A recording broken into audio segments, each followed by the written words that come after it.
Hey guys, it's your girl Carrie. Welcome back to my channel. What I've got here for you today is Cascade Color Works New Year's 2022 collection, and it is chock full of some gorgeous neutrals. So I figured for the neutral lovers, we'd go through and swatch these out and put together a very subtle neutral inspired Valentine's Day mani. So if that sounds like something you're interested in, then stick around, we're getting into it.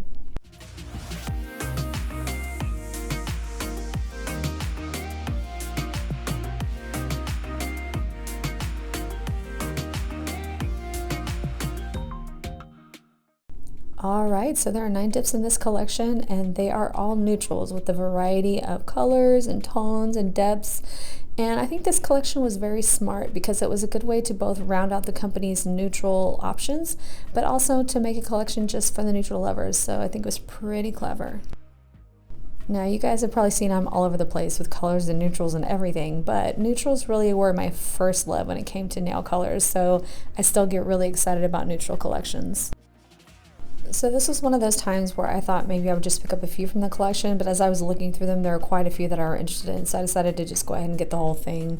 And I thought that was a good opportunity for you to see also with my swatches kind of how they compare to each other, so you can pick out whatever you think would be right for you. So we're going to go through each one of these and get some close-ups at all the swatches, and we'll see kind of how they compare to each other. And then, like I said, after that, we'll put together a neutral mani that I had been wanting to do since last Valentine's. I had been saving this inspo. Before we get into all that, if you're curious about the mani on my right hand, that was my previous video I just completed. If you didn't catch that, that was my first impressions on Ritzy Dip's dip liquids. And spoiler alert, things went pretty well. So if you did not catch that one, I will have it linked for you in the cards. Alright, so let's go ahead and get into the swatches. The first one we have here is called Coconut. It is CC 110, and this is a solid white. So they already do have a milky white in their lineup. They have Alabaster, and this is kind of the solid sister to it. So it is still a white, but it's more of an opaque white.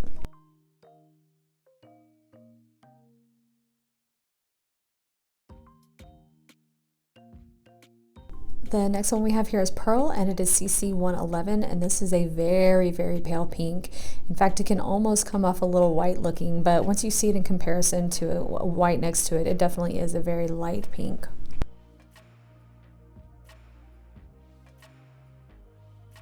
The next one we have here is Petal, and it is CC 112, and this is pretty much the identical tone as Pearl, but it is a little bit deeper.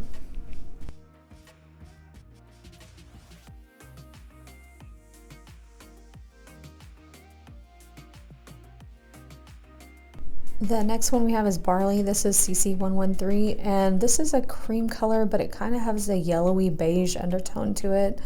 So this one would really look better on folks with warmer skin tones. I'm a little nervous about using it on myself, but I definitely will give it a try at some point.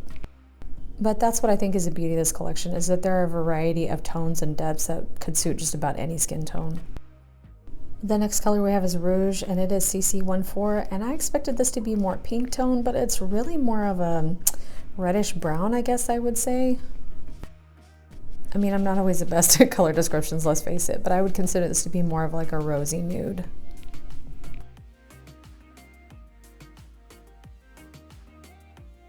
The next one we have here is Stone, and it is CC 115, and it is a beautiful mid-tone gray, and it definitely is more neutral. I wouldn't say it leans more cool or more warm, it's just somewhere in the middle.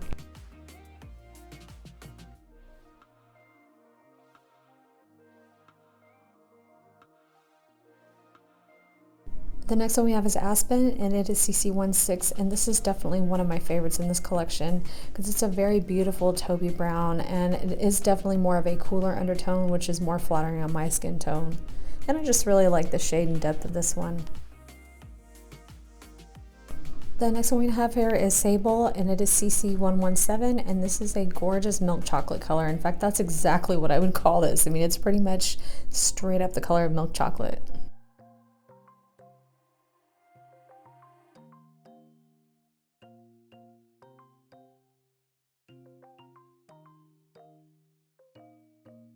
And last but not least, we have Rubina CC 118, and this is more I would consider to be like a mauve or purpley neutral.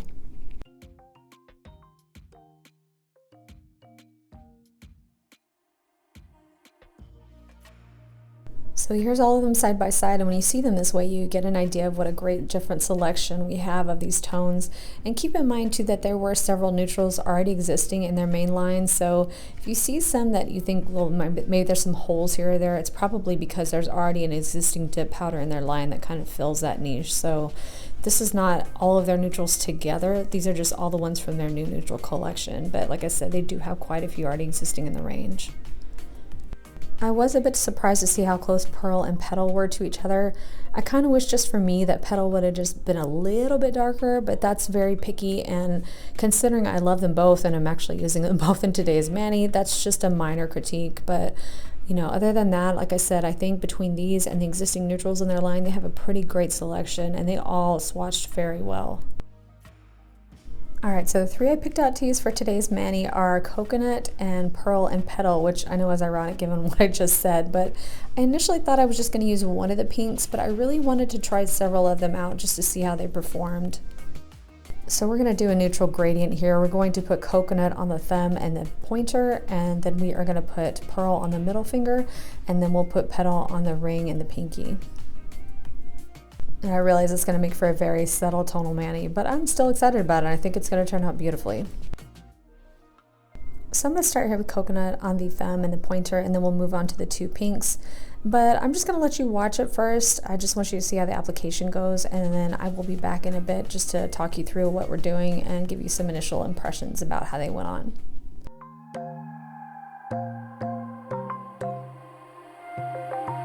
Wide awake is the way that you left me, side by side in your car in the backseat. Wide awake is the way that you left me, oh.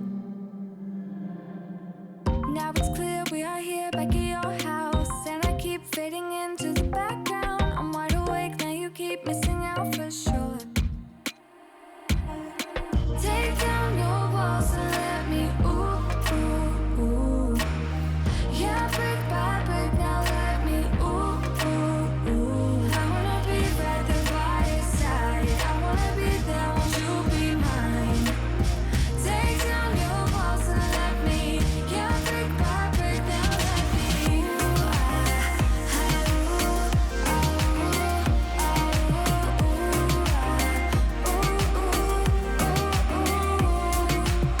ooh, in my bed 5 to 12, wish I could sleep. Dream about all the ways you could reach me, but now you keep missing out on me, that's for sure.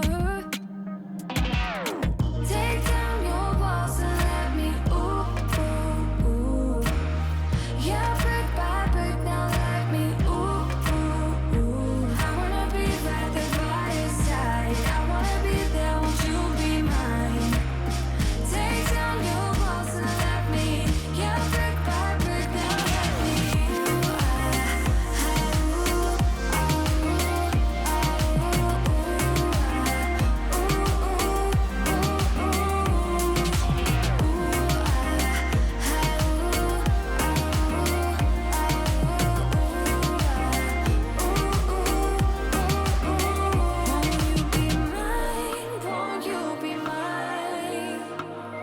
won't you be mine? Won't you be mine? Won't you be mine?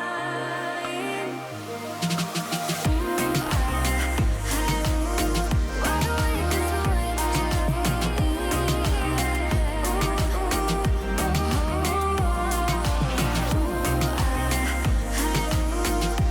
I wanna be by your side.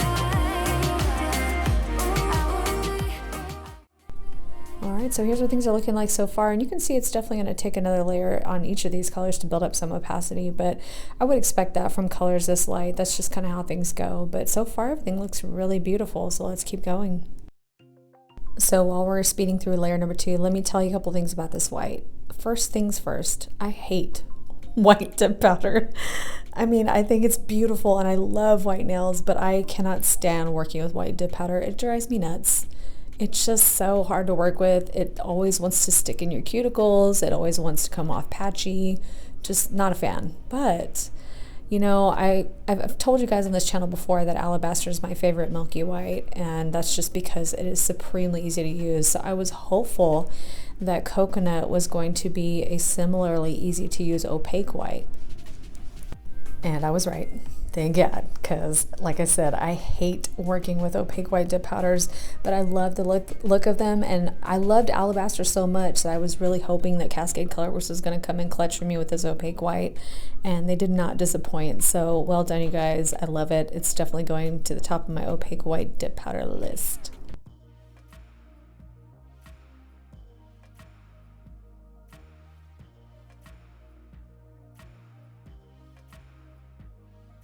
Alright, so here's what we are looking like after 2 layers, and look at this opaque white after 2 dips. I mean, it's beautiful. It's smooth, it's not patchy, it's not collecting my cuticles. I mean, I'm just really loving it. And you know, really the pinks perform beautifully too. You can see how nice and smooth everything went on.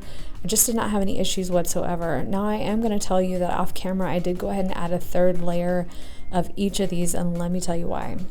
Anytime you're filing and buffing something this light and you're not putting a clear dip over it, you're risking causing the patchiness just with your filing and buffing, and I didn't want that to happen.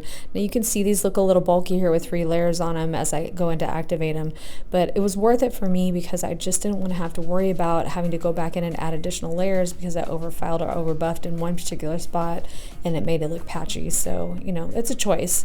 It was opaque enough in 2 layers, but you know, for that extra security, I decided to go in and add the 3rd, so that's what I did. Okay, so here's what we're looking like after activating. You can see we have a nice little gradient here. So I'm going to file and buff off camera and I'll be right back. Alright, so all cleaned up, and fortunately we did not have any patching from me overfiling, so we're doing well, and everything looks nice and smooth and not too bulky anywhere, so I'm pretty happy so far. Alright, so we got our supplies here to do our very subtle nail art here. And that's going to include several dotting tools here because I never know what size I'm going to use till I get down to it. And then I've also got my iGel Beauty line art gel here in black, which I will be putting on the tray, and I'm going to dip into it when I need to with this Beetles brush from my Beetles set. So I wanted a little thin brush, but I wanted it to be short. So I'm just going to start here by putting a layer of gel base down on all these nails. I start with just the white one by itself first, and then I decided I'm okay to just go ahead and do the rest of them all at once. I was hesitant too because I have a tendency to like get lint or hairs stuck in my gel base when I'm working on one nail and the other ones are just waiting. So I was kind of worried about that, but I was like, nah, I'm just going to go for it. Live dangerously, why not?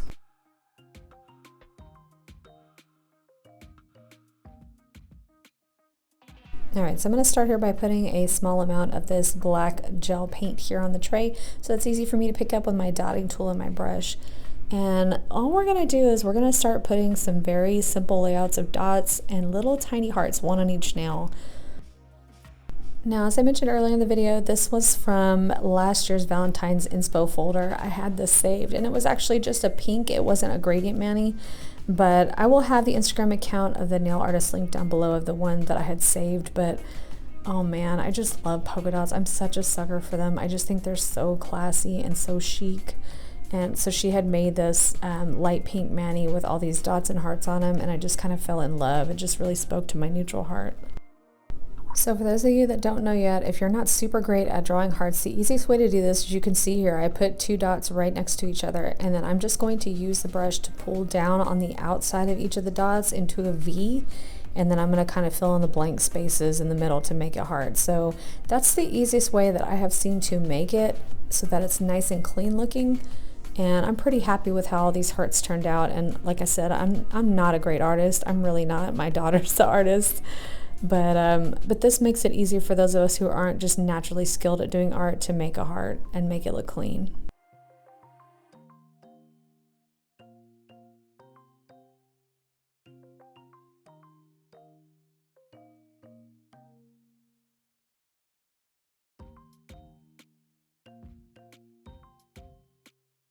Once you're happy with how it looks, you're going to want to flash cure this, and that just keeps the dots of the hearts from spreading too much. Even though this is a little bit thicker because it's gel paint and not polish, you still want to flash cure it so things don't move around while you're working on your other hands. So you can do maybe 10 or 15 seconds is all you really need, and then you can fully cure at the very end.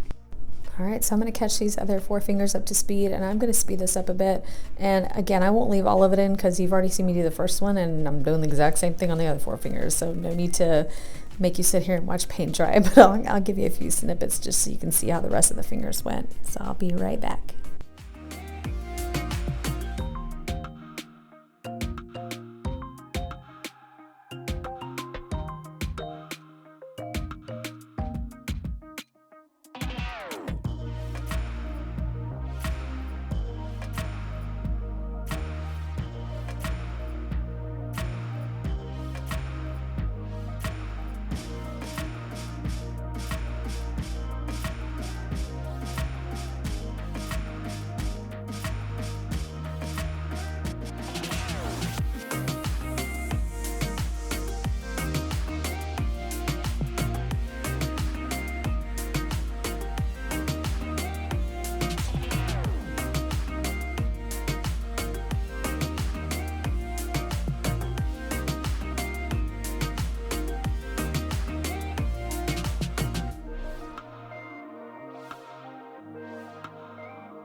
Alright, so once we get everything finished up here, we're going to go ahead and fully cure, and then I'm just finishing with my gel top coat.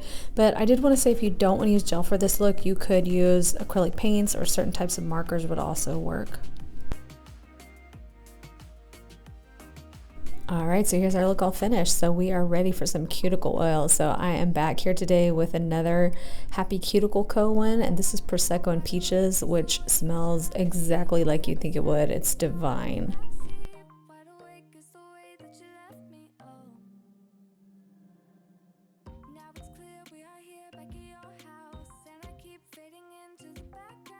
So here's the final look. So what do you guys think of this one? Are you into it?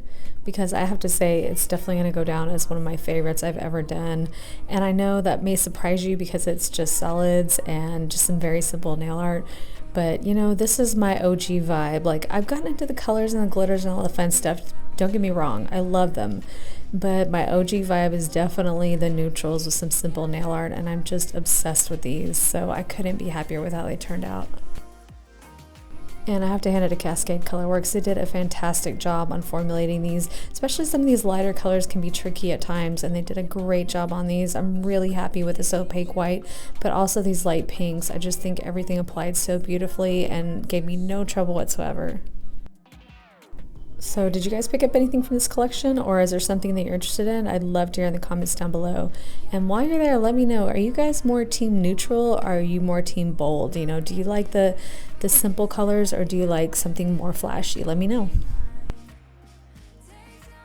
Alright, so that's going to complete this video, guys. So I appreciate you so much for hanging out with me today. I hope you enjoyed this video and found it helpful. If you did, it would help me out so much if you would give me a thumbs up down below. And while you're there, if you have not subscribed already, I hope you will consider subscribing before you go. And don't forget that notification bell. We got new uploads every Tuesday and Friday at 2 p.m. Central. Alright guys, thanks again. I hope you have a fantastic rest of your day, and I will see you in the next one. Bye!